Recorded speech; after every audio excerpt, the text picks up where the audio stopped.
Good morning students. आज हम जो है न्यूक्लियस की अल्ट्रा स्ट्रक्चर, केंद्र की परासंरचना के बारे में बात करेंगे। न्यूक्लियस की अल्ट्रा स्ट्रक्चर की बात करें तो हम जो है उसमें 4 प्रकार की संरचनाएं पाई जाती है और वो 4 रचना है nuclear membrane, nucleoplasm, chromatin net and nucleus. सबसे पहले बात करते हैं न्यूक्लियर मेम्ब्रेन के बारे में। अपन जानते हैं न्यूक्लियस एक डबल मेम्ब्रेनस स्ट्रक्चर है जो एक राउंड शेप्ड स्ट्रक्चर, एक गोलाकार संरचना है और ये गोलाकार संरचना जो है एक कंटिन्यूस नहीं होती है, बल्कि इसमें कई तरह के पोर पाए जाते हैं जिसे न्यूक्लियर पोर कहते हैं। और ये जो न्यूक्लियर मेम्ब्रेन है, ये न्यूक्लियर मेम्ब्रेन डबल मेम्ब्रेन होती है और लिपोप्रोटीन्स की बनी होती है। इसको अगर हम स्पष्ट रूप से देखें तो इसके जो है इस न्यूक्लियर मेम्ब्रेन के 3 भाग होते हैं। कौन कौन से, उसके बारे में बात करते हैं।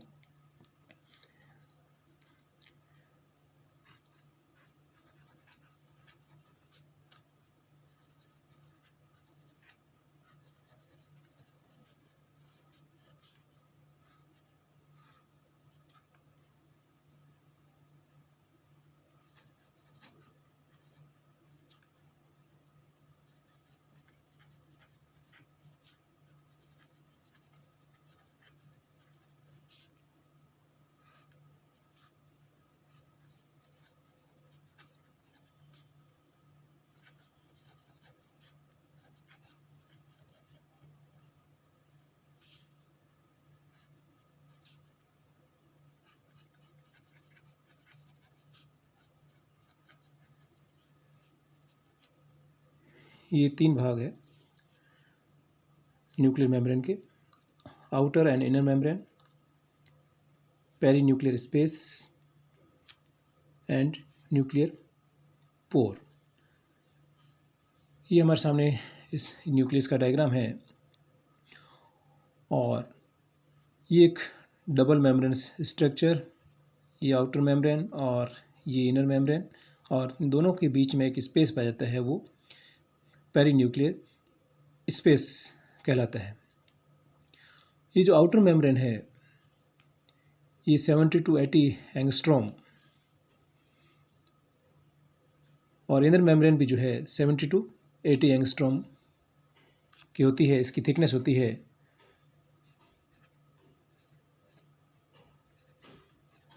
70 to 80 एंगस्ट्रॉम। अब इसकी सरफेस को देखें तो इनर सरफेस स्मूथ है, लेकिन आउटर सरफेस जो है इसके ऊपर कई गोलाकार संरचनाएं जो है, दानेदार संरचनाएं पाई जाती है, दिखाई दे रही है हमें। और ये स्ट्रक्चर कहलाती है राइबोसोम, यानी इसके आउटर सरफेस पर राइबोसोम चिपके रहते हैं। और इसके अलावा इसके आउटर सरफेस से जो है सेल ऑर्गेनेल्स जो है वो भी हमें दिखाई दे रहा है। जैसे ये एंडोप्लाज्मिक रेटिकुलम जो है ये से जो है जुड़ा हुआ दिखाई दे रहा है। अब इसकी इनर सरफेस हम देखें, ये इसको जो है इसका डायग्राम मेम्ब्रेन का, ये आउटर मेम्ब्रेन है और ये inner membrane.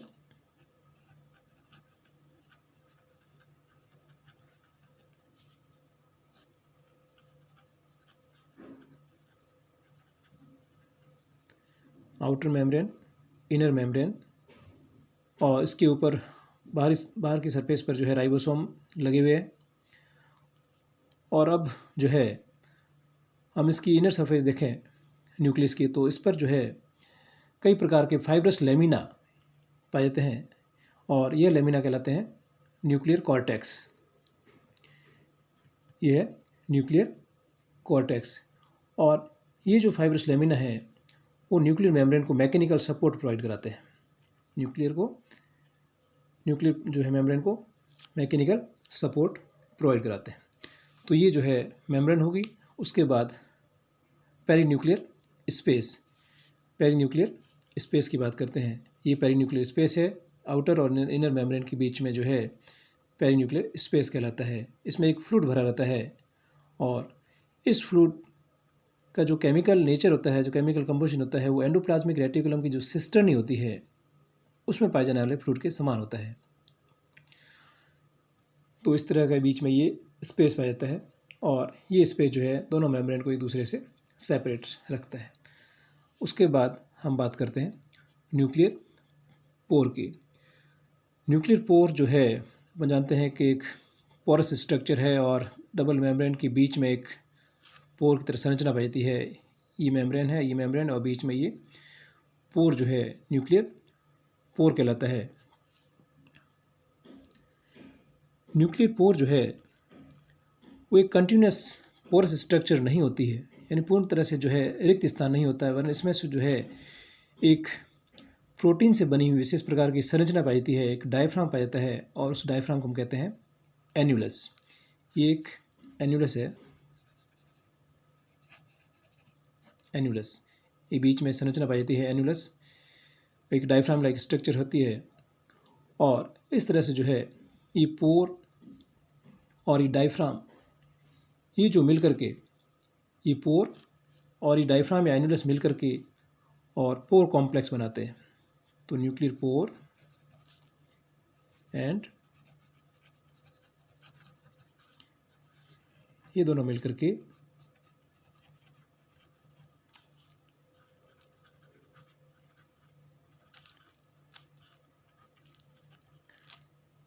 Pore complex, nuclear pore complex का निर्माण करते हैं। प्लांट सेल्स के अंदर जो है पोर कॉम्प्लेक्स एब्सेंट होता है। तो इस तरह से जो है ये न्यूक्लियर मेम्ब्रेन हुई। न्यूक्लियर पोर जो होता है वो कई रूप से जो है कार्य करता है। ऑर्गेनेल्स के निर्माण में, एंडोप्लाज्मिक रेटिकुलम के निर्माण में इस जो है ये महत्वपूर्ण भूमिका निभाता है। इसके अलावा जो है प्रोटीन्स का आदान प्रदान, न्यूक्लियर प्रोटीन जो है साइटोप्लाज्म में संश्लेषित किए जाते हैं और उसके बाद में इन्हीं पोर के द्वारा जो है न्यूक्लियस में भेजे जाते हैं और ये यूनिडायरेक्शनल मूवमेंट होता है। एक बार न्यूक्लियस में अगर ये प्रोटीन एंटर हो गए तो बाद में न्यूक्लियर मेम्ब्रेन जो है इनको वापस साइटोप्लाज्म में नहीं आने देते हैं। तो इस तरह से जो है प्रोटीन को जो है उसके आदान प्रदान में न्यूक्लियर पोर हेल्प करता है। ऑर्गेनेल्स के निर्माण में न्यूक्लियर पोर हेल्प करता है। आरएनए का जो है एक्सपोर्ट एंड इंपोर्ट, आदान प्रदान में भी जो है ये न्यूक्लियर पोर एक इम्पोर्टेंट रोल प्ले करता है। इस तरह से जो है इसके अलावा ब्लेबिंग फिनोमेनस, एक ब्लेबिंग घटना के द्वारा जो है न्यूक्लियर मेम्ब्रेन से जो है कुछ स्ट्रक्चर, माइक्रोवेसिकल्स जो है ब्लेब्स बनते हैं और वो साइटोप्लाज्म में जुड़ करके और कई तरह के एनुलेटेड लैमेली लाइक स्ट्रक्चर बनाते हैं। तो इस तरह से जो है न्यूक्लियर मेम्ब्रेन भी अपने आप में एक इम्पोर्टेंट रोल प्ले करती है। उसके बाद हम बात करते हैं न्यूक्लियोप्लाज्म, जिससे हम कहते हैं न्यूक्लियर सेप। न्यूक्लियर सेप या फिर कह सकते हैं कैरियोलिम्फ।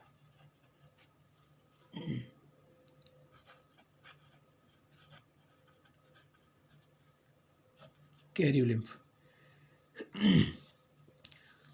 अब ये न्यूक्लियोप्लाज्म है न्यूक्लियर मेम्ब्रेन के भीतर, जो कि एक होमोजेनस और लो विस्कोसिटी वाला एक फ्लूइड भरा हुआ है, एक मैट्रिक्स लाइक स्ट्रक्चर।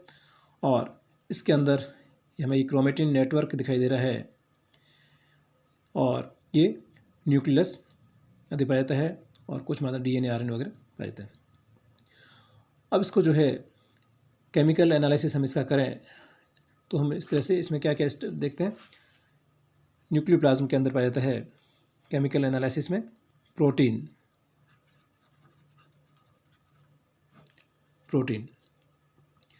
इसके अंदर दो तरह के प्रोटीन होते हैं।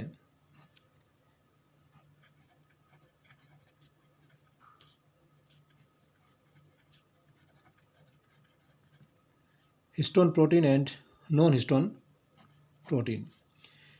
हिस्टोन प्रोटीन की बात करें तो ये जो है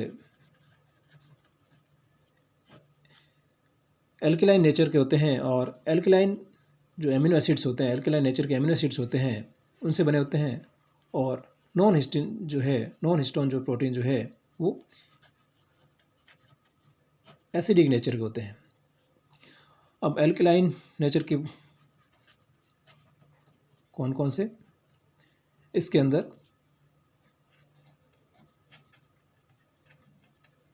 हिस्टिडीन है, इसके अलावा आर्जिनिन, लाइसिन, ये जो है एल्कलाइन नेचर के हैं और हिस्टोन प्रोटीन्स के अंदर ये अमीनो एसिड्स पाए जाते हैं। और नॉन हिस्टोन प्रोटीन जो एसिडिक नेचर होता है उसके अंदर जो है एस्पार्टिक एसिड,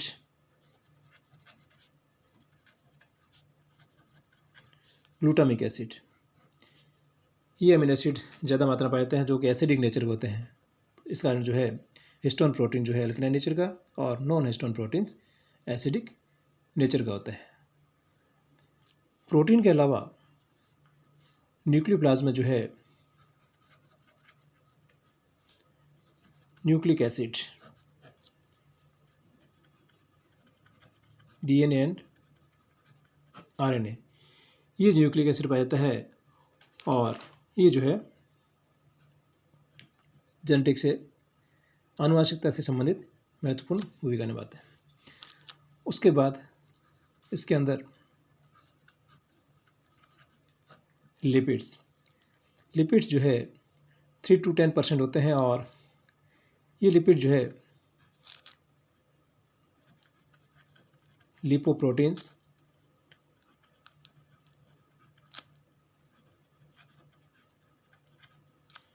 फास्फोलिपिड प्रकार के रूप में जो है, इस रूप में जो है ये लिपिड पाए जाते हैं, लिपोप्रोटीन एंड फास्फोलिपिड। इसके अलावा इसके अंदर एंजाइम्स पाए जाते हैं, और ये एंजाइम जो है अपन जानते हैं कि जो न्यूक्लियोप्लाज्म है वो एंजाइम्स का स्टोर हाउस कहलाता है, भंडार गृह कहलाता है। और ये सारे एंजाइम जो है नॉन हिस्टोन प्रोटीन नेचर के होते हैं, नॉन हिस्टोन प्रोटीन नेचर के होते हैं, और इसी वजह से सारे एसिडिक नेचर के होते हैं। और इसके अलावा न्यूक्लियोप्लाज्म में जो है पाए जाने वाले इम्पोर्टेंट जो एंजाइम है वो है न्यूक्लिक एसिड को सिंथेसिस करने वाले और उसको रिपेयरिंग करने वाले एंजाइम होते हैं, यानी उसको संश्लिष्ट करने वाले और मरम्मत करने वाले एंजाइम होते हैं। कौन कौन से, जैसे DNA polymerase,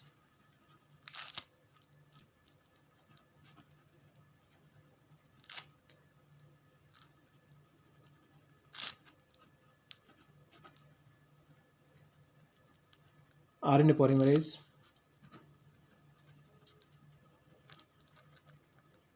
endonuclease, exonuclease,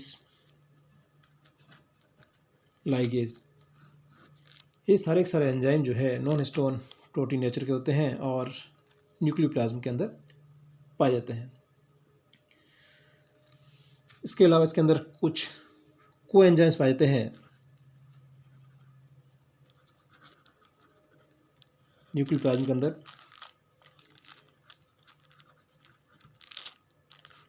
nucleotide adenosine dinucleotide, coenzyme A, ये जो है इसके अंदर पाए जाते हैं। और एंजाइम और कोएंजाइम के कारण जो है न्यूक्लियोप्लाज्म ग्लाइकोलाइसिस को जो है एक इम्पोर्टेंट एनर्जी सोर्स के रूप में यूज़ करता है। इसके अलावा इसके अंदर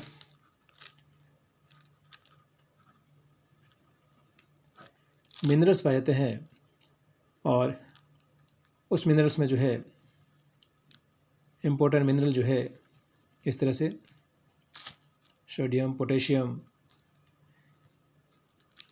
कैल्शियम, मैग्नीशियम, आयरन, एट्सेट्रा। ये इम्पोर्टेंट जो है मिनरल्स इसके अंदर पाए जाते हैं। और इसके अलावा जो है न्यूक्लियोप्लाज्म जो है प्लांट सेल्स के डिवीजन के समय स्पिंडल फाइबर के निर्माण में भी इम्पोर्टेंट रोल प्ले करता है। तो ये था न्यूक्लियोप्लाज्म। उसके बाद हम बात करते हैं क्रोमेटिन नेट, क्रोमेटिन जालक की बात करते हैं। ये जो है मैट्रिक्स के अंदर जो है क्रोमेटिन नेट है और केंद्र का सबसे महत्वपूर्ण भाग जो है यही है। डीएनए और प्रोटीन्स का बना होता है और ये जो है बेसोफिलिक नेचर का होता है, बेसोफिलिक नेचर का होता है। इंटरफेज में जो है अगर हम देखें सेल डिवीजन की तो उसके अंदर क्रोमेटिन जो है डेंस स्टेज में बिल्कुल इस तरह से नेटवर्क के रूप रहते हैं और उसके बाद जो है ये फिजिकली मॉर्फोलॉजिकली जो है ये अपीयरेंस शो करते हैं। उसके बाद की स्टेज में प्रोफेज, मेटाफेज, एनाफेज, उसके बाद की जो है उसमें मॉर्फोलॉजिकल अपीयरेंस स्पष्ट रूप से शो करते हैं। स्टैनिंग हम देखें तो स्टैनिंग के बेसिस पर जो है क्रोमेटिन को हम दो भागों में बांटते हैं।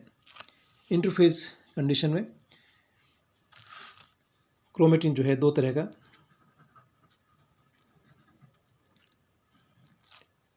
स्टैनिंग के बेसिस पर।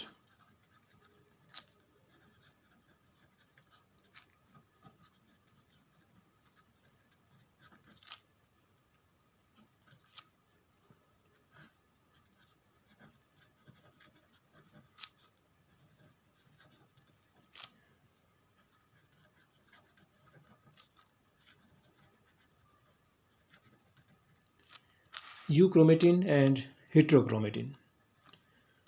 सबसे पहले देखते हैं यूक्रोमेटिन। यूक्रोमेटिन जो रीजन है क्रोमेटिन का, इस तरह के जो है क्रोमेटिन होता है वो जो है हल्के अभिरंजित होते हैं। अगर इसके स्टैनिंग की जाती है फ्यूजन रिएजेंट से तो ये हल्के अभिरंजित होते हैं।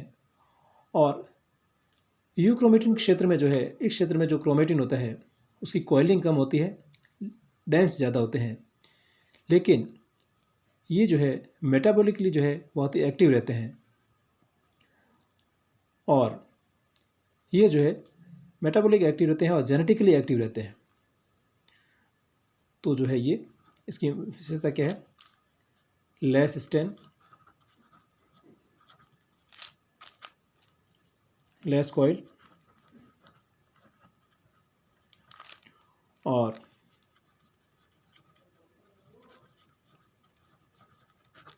Metabolically active.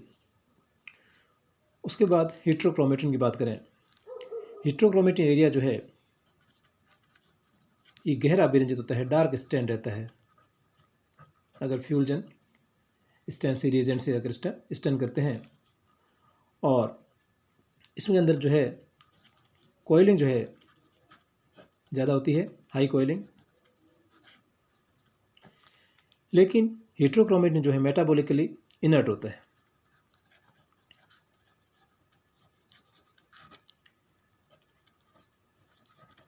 निष्क्रिय